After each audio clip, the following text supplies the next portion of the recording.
growing up and as I got older as well, I always had trouble saving money. I tried a bunch of different methods and I seemed to always be failing.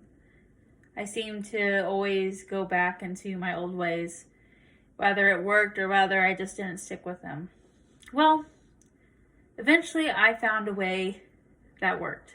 And this life hack, the savings hack, is combined use of Excel and cash and envelope method. So I started this journey with having a lot of financial problems where I would get in these binds that I wasn't prepared for. So it is really important to me, these methods.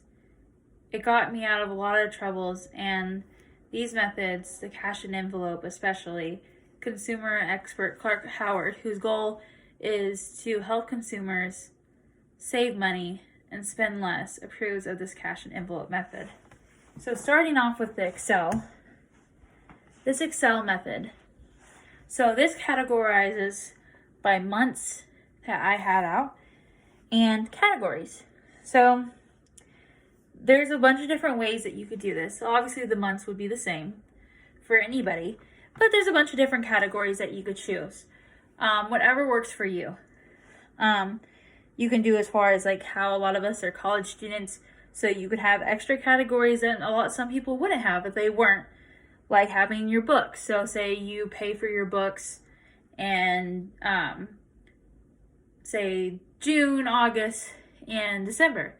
You add those amounts. You make a category, so you put those amounts in just those months. So you can put as many categories as you need, and it's customizable to every person. And the reason to do this is this gives you a visual representation on what to do. And it shows you how much you can save and how much you can spend based off your income. And this brings me to my next method on how to control this. Because great, we can see how much we can save and spend, but how does that give us any way of controlling it? This brings me to my cash and envelope method. So with card, you can keep swiping and swiping, and if it's a credit card, that's even worse because you're now calculating interest upon that. But with your cash and envelope method, this is the method that you would use for your non-fixed expenses. So you wouldn't use this with like rent or your car payment because that can just automatically go out, and that's always the same.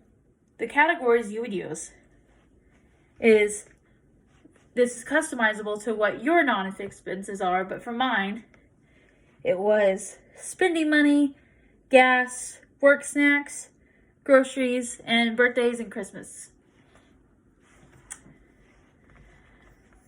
So finally, the categories and amounts really just depend on your needs.